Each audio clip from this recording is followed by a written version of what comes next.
Assalamualaikum warahmatullahi wabarakatuh.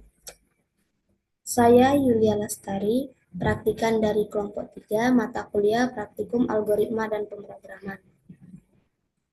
Di video ini saya akan membahas lampiran soal yang telah diberikan, yang dimana soalnya itu buatlah program untuk menentukan hasil faktorial dari baris n. Program harus menggunakan rekursif dan tidak boleh menggunakan perkalian ataupun pembagian. Hanya menggunakan header IOSTRAND. Nah, di sini langsung saja kita bahas untuk lampiran soal ini. Yang pertama itu kita bahas dulu logika dan deskripsi programnya. Nah, di sini untuk logika dan deskripsi program itu merupakan penjelasan singkat mengenai tujuan, fungsi, dan cara kerja dari sebuah program. Nah, di sini program ini menghitung faktorial dari sebuah bilangan bulat positif menggunakan pendekatan rekursif. Fungsi tambah menjumlahkan dua bilangan secara rekursif, di mana jika bilangan kedua atau B sama dengan 0, fungsi mengembalikan bilangan pertama atau A. Fungsi faktorial menghitung faktorial dari bilangan n. Jika n adalah 0 atau 1, fungsi mengembalikan 1. Untuk bilangan lainnya, fungsi memanggil dirinya sendiri untuk menghitung faktorial dari n-1 dan kemudian menjumlahkan hasil tersebut sebanyak n kali menggunakan fungsi tambah.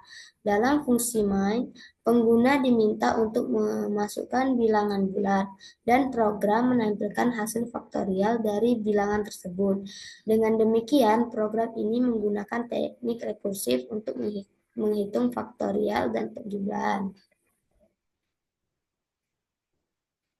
Nah, di sini itu untuk logika dan deskripsi programnya. Selanjutnya kita bahas pseudocode-nya.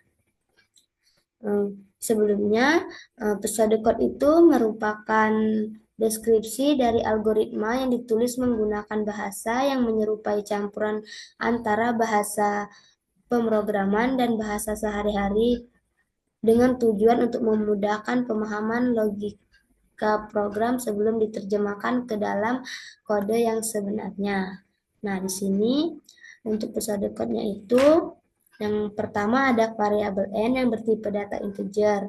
Lalu di sini tampilkan pesan, masukkan bilangan. Lalu kita simpan di variabel n. Di sini tampilkan pesan faktorial dari n adalah faktorial n dan ending. Nah, itu untuk pseudocode fungsi main. Nah, di sini untuk pseudocode yang satunya lagi di sini jika b sama dengan 0, maka faktorial diisi dengan a dan faktorial diisi dengan tambah A plus 1 dan B min 1, lalu NIF. Kemudian kita cek lagi, jika N sama dengan 0 atau N sama dengan 1, maka faktorial diisi dengan 1 dan NIF. Di sini hasil itu diisi dengan 0 dan time itu diisi dengan faktorial N min 1. Lalu di sini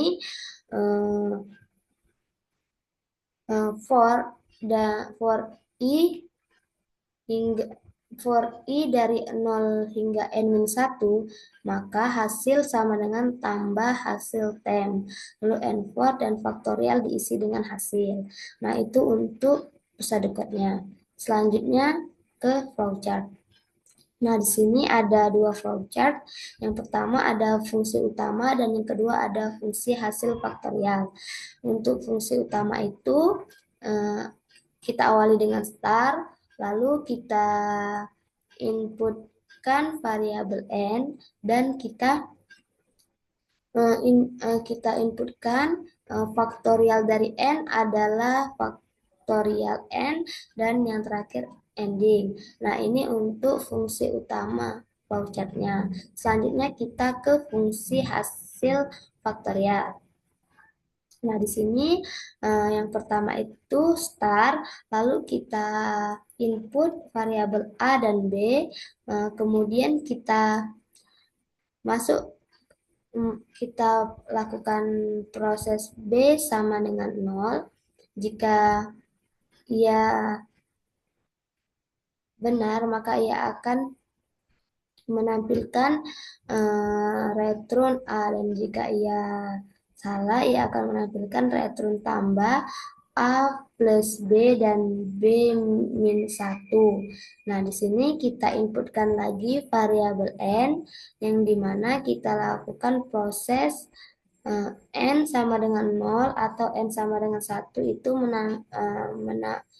mencetak hasil return 1. Dan di sini inisialisasikan hasil diisi dengan 0 dan tem diisi dengan faktorial n-1. Lalu masuk ke perulangan i sama dengan i dari 0 hingga n, yang dimana jika ya maka akan yang dimana jika ya maka akan masuk ke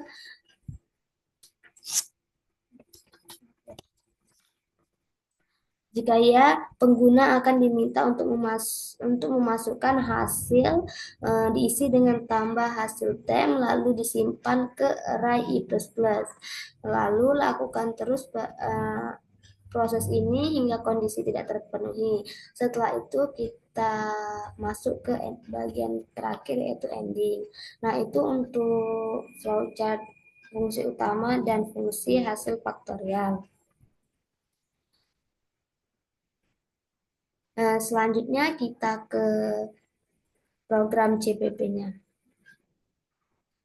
Nah, di sini untuk program CPP-nya itu sudah saya buat codingannya. Jadi di sini saya tinggal menjelaskan. Nah, di sini yang pertama itu ada include stream, yang dimana ini merupakan header dari pemrograman. Nah, yang kedua ini ada using speech std, yang dimana ini merupakan perintah yang digunakan untuk mendeklarasikan kepada compiler bahwa kita akan menggunakan semua fungsi. Nah, lalu di sini ada variabel A, B, A dan B itu bertipe data integer. Lalu di sini kita cek jika B sama dengan 0, maka return A. Lalu di sini return tambah itu A plus B dan B min 1. Nah, di sini kita masuk lagi ke integer faktorial, di mana di sini ada variabel n yang bertipe data integer. Kita cek jika n sama dengan 0 atau n sama dengan 1, maka ia akan return 1. Yang dimana di sini hasil diisi dengan 0 dan tem diisi dengan faktorial n-1. Lalu di sini masuk ke perulangan for integer i sama dengan 0, i kurang dari n, i plus plus, di mana hasil sama dengan tambah hasil tem. Lalu akan mencetak return hasil. Nah, di sini kita masuk ke fungsi main, yang dimana di sini ada integer main, itu fungsi utama dan program utama diletakkan setelah fungsi ini yang dibatasi dengan tanda kurung kurawal ini. Nah, di sini ada variabel n yang bertipe data integer. Lalu di sini program meminta pengguna menampilkan pesan atau memasukkan bilangan, lalu disimpan ke variabel n. Nah, di sini tampilkan pesan faktorial dari n adalah faktorial n. Dan yang terakhir, kita tutup dengan tanda kurung kurawal yang menyatakan bahwa akhir dari pemrograman. Nah, ini untuk program atau codingan faktorial. Langsung saja kita run.